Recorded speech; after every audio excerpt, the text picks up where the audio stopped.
Serial reporting on the news on TVA tonight. Our top story, a Malaysian furniture company trying to ensure worker safety. As Malaysia grows its manufacturing and service industry, making sure employees stay safe on the job matters. But putting government rules fully in action can be tricky.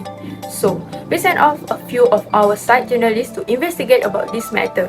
Hence, our site journalists recently looked at how one furniture company managed this. Meranti Furniture, around since 1989, makes high-quality stuff and design top projects like the KL Airport.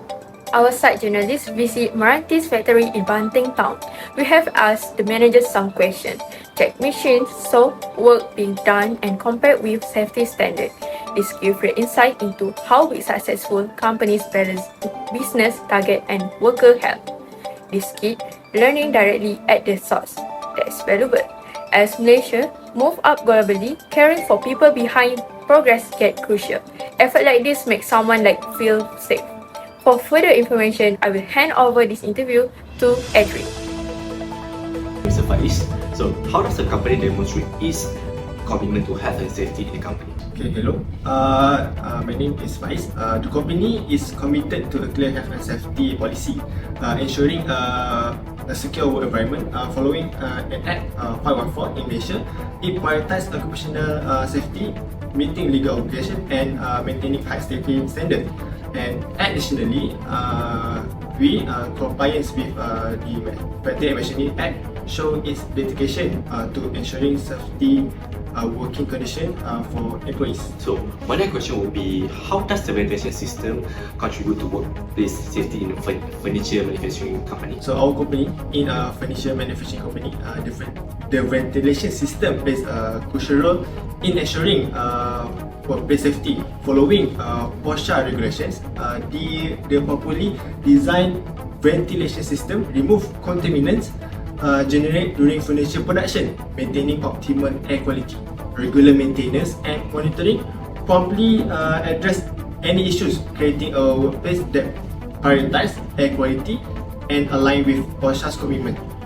Alright, how does the company prioritize safety through facilities and measures? Okay, the company prioritizes safety with tools like fire extinguishers, emergency lighting, tire workstations, specialized facilities, dust collection systems, machine guards, and proper handling tools address unique hazards in furniture manufacturing, promoting a safer work environment. How about the maintenance program and communication tools? Alright, good question, Mr. Adry. The company places a strong emphasis on safety through its maintenance initiative and commission tools. I personally conduct weekly briefing with the workers every Monday morning to share about safety updates, concerns, and reinforce best practice among workers. Moreover, there are visits from Josh every 6 months to review the company working condition. All of this reflect the company to have continuous improvement in safety measures. Alright, thank you, Mr. Faiz. Alright, thank you. Now with me is Meranti's safety officer, which is Mr. Andi. Hello, Mr. Andi. Hello. So, as we all know, the accidents frequently occur on manufacturing sites. According to the Department of Stats in Malaysia itself, approximately 8,000 injuries, accidents happened and were recorded in 2021. So, making it the riskiest the riskiest industry to work in. So, may I know what is the hazard that could potentially occur in Meranti, and what should the workers or the employees should do if this thing happen? Okay, first, understanding hazard is crucial for assessing risk and implementing safety measures to prevent the negative impact. So there are 5 main hazards that could occur in Meranti, and of course there are some guidelines that we provide to workers mainly to reduce the risk of the hazard occurrence. So first hazard is physical hazard, which can cause by high pitch of the heavy machinery, and it can damage the workers' hearing. So to mitigate this, we provide an earplug to our workers. So the second hazard is mechanical hazard. It caused by the machinery movement, including when transporting the parts, cutting, punching, shearing, and so on. So it can lead to severe injuries and reducing our productivity. So to prevent the occurrence of the hazard, we have to ensure that there is a safeguard between the machine with our workers. Other than that, workers also exposed to chemical hazard in welding section. So to prevent any unwanted accident, we provide them welding hood as well as proper ventilation. Okay, the next hazard is ergonomic hazard. Ergonomic hazard is a physical factor that can cause musculoskeletal disorder or injuries due to repetitive movement and awkward posture. So these injuries can affect our muscle, bones, nerve and blood vessel. So to reduce the risk, the workers advised to do brief exercise before doing the task. And for the last hazard is electrical hazard. It can cause by faulty wiring, damaged equipment. So it can cause electric shock and burns. So this is why we need to prioritize the safety measure by doing a regular inspection and providing the PPE. Oh, that's okay. Thank you, Mr. Andi, for the full explanation. Thank you. So, hello, Mrs. Arifah. So, in order to create a better workplace for the workers, a well-defined procedure must be implemented to prevent accident from occurring, right? So, can you give me some examples in your company how you handle this unexpected accident from happening? Hello, in order to provide an effective and quick response to accident, it is crucial to establish a well-defined procedure that needs to be carried out when an accident occurs in the furniture production environment. For immediate response to incident records, this procedure has been created to protect individual well-being. So, the most common accident happen in this factory is inhalation of the fume. But after we investigate and improve our ventilation system, this incident is never occurred yet. So for the procedure to handle this accident, we immediately bring the affected worker away from the coating area into the fresh air. So then call the emergency service to receive immediate medical care. So then, supplemental oxygen should be given by a first aider who is qualified and properly trained. If the victim breathing stops before help arrives, start CPR.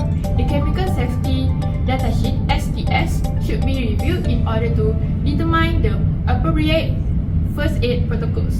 So, as soon as possible after the incidents, when the details are still relevant, the incident form should be complete. This includes statement from all the witness. For the documentation process, photos of the scene should also be taken. There are another two forms that has to be filled out. The first form is JKKP6, which is used to record occupational incident or dangerous occurrence.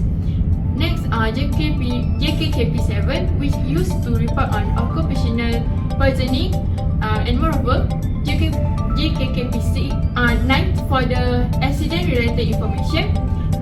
So these forms must be submitted within 7 days, including any holidays. Thank you, Ms. Arifah, for the explanation. So, hi, Ahmad Sharif. So, can you tell me a bit about how the company system and management system that would change the factory to become incident-free in 5 years? Hello. My name is Sharif. I'm an engineer and also a safety committee of this company. So to make sure that the company become a safe place for the workers, we must have a great OSH management system. For example, we must conduct a safety briefing in the morning as a daily routine to make sure that everyone is always aware of safety procedures before they start using the workstation. Next, the factory must have a policy to set everyone's roles and objectives to ensure a safe and healthy environment. For audit, hazard and risk registration, we opt for a more modern approach, which is to use digital form via software or applications such as wristwatch and safety culture audit. In a factory, there are 3 types of hazard control. The first one is engineering control. For example, we have a sensor built at the workstation that will automatically shut down the machining process when a human is detected nearby. The second one is administrative control. We put a safety guideline at each machine for the workers to abide.